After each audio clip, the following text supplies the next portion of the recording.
नहमदुहु व नसल्ली अला रसूलिन करीम अम्मा बाद वअऊज़ु बिल्लाहि मिनश शैतानिर रजीम बिस्मिल्लाहिर रहमानिर रहीम रब्बि इश्रह ली सदरी व यस्सिर ली अमरी वहलुल उक़दतम मिन लिसानी यफ़क़हू क़ौली रब्बि ज़िदनी इल्मा व अमला रब्बि यस्सिर व ला तुअस्सिर व तम्मम बिल खैर या रब्बि लकल हम्दु कमा यंबग़ी लिजलाली वजहिका व अज़ीम सुल्तानिक।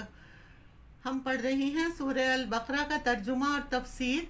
आज जो आयत पढ़ेंगे 285 285, उसका तर्जुमा और तफसीर पढ़ेंगे।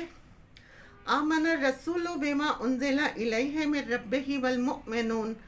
आमन रसूलु, रसूल ईमान ले आया, इशारा है मोहम्मद मुस्तफ़ा सल्लल्लाहु अलैहि वसल्लम की तरफ, जिन पर यह किताब नाजिल हुई। किस पर ईमान लाया? बेमा उन्ज़िला इलैका, इस चीज़ पर जो उसकी तरफ उतारी गई। क्या उतारा गया? कुरान और हिकमत। सिर्फ कुरान नहीं है, हिकमत भी है। बिमा उन्ज़िला का मतलब क्या है? वो सब कुछ जो अल्लाह ने आप सल्लल्लाहु अलैहि वसल्लम पर उतारा। ईमान लाना क्यों ज़रूरी है और इस पर ईमान लाना क्यों ज़रूरी है?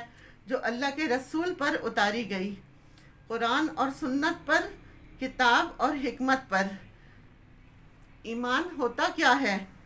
ईमान होता है किसी चीज़ पर ऐसे यकीन जिसमें कोई शक व शुबे की गुंजाइश ना हो। यकीन कामिल, मुकम्मल एतमाद, पूरी पूरी कबूलियत। क्या है इसमें? इकरार, कबूलियत, एतमाद, ये तीनों दर्जे हैं। किसी चीज़ को मान जाना, कोई शक ना रहे। कैसे मानना? कोई शक ना रहे। ये किसका काम है? दिल का। दूसरा है इकरार, ये किसका काम है? ज़बान का। तीसरा कबूल, अमल से उमूमी रवैया, जिसको ये फ़िक्र हो जाए कि मैं इम्तहान में हूँ और मेरे अमाल का हिसाब होगा, तो क्या वो चैन से बैठ सकता है? वो क्या चाहेगा? कुछ करना चाहेगा। हम जो कुछ कर रहे हैं वो रिकॉर्ड हो रहा है। फिर एक दिन ये खुलेगा, मुझे दिखाया जाएगा। वो जज़ा और सज़ा का दिन होगा। सारा का सारा फ़ैसला अल्लाह के हाथ में होगा। जिसे चाहेगा माफ़ करेगा और जिसे चाहेगा सज़ा देगा। तो फिर क्या करें? तो फिर इस ज़मीन पर कैसे वक्त गुजारें? अल्लाह की मर्ज़ी के मुताबिक। अल्लाह की मर्ज़ी कहाँ से मिलेगी? कुरान और सुन्नत से मिलेगी। कुरान और सुन्नत से फ़ायदे उठाने के लिए क्या ज़रूरी है? सबसे पहले ईमान, यकीन। इसलिए इस सूरत के इब्तिदा में क्या फरमाया? ज़ालिकल किताबु ला रैब फ़ीह, ये वो किताब है जिसमें कोई शक नहीं। इस पर इत्माद रखो, यकीन रखो। हुदल लिल मुत्तकीन, हिदायत के लिए आई है, राह दिखाने के लिए आई है।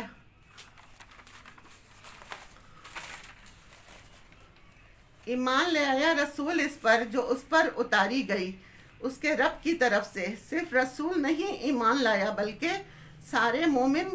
कोई शख्स मोमिन नहीं हो सकता जब तक वो उस पर यकीन ना कर ले।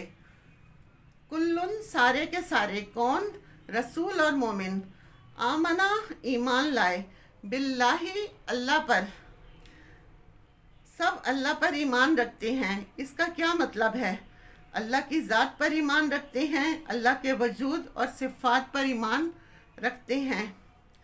ज़ात, सिफ़ात, अब 4 सिफ़ात बुनियादी हैं। व मलाइकतिही, और उसके फ़रिश्तों को भी मानते हैं।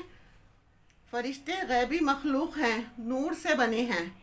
व कुतुबिही, और उसकी किताबों को भी मानते हैं। कुछ किताबें तो हमें मालूम हैं, हम सब किताबों को मानते हैं। ये लोगों की हिदायत के लिए भेजी। व रसूलिही, रसूलों को भी मानते हैं। ला नुफ़र्रिक़ु बैना अहदिम मिन रसूलिही, रसूलों में से किसी किस्म की तफरीक नहीं करते, फ़र्क नहीं करते। किस बात में फ़र्क नहीं करते? उन पर ईमान लाते हैं। वक़ालू, और वो सब कहते हैं। कौन कहते हैं? मोमिन। समेना व अताना, हमने सुन लिया और अतात की। अतात फर्मा बरदारी, ये ईमान का हिस्सा है।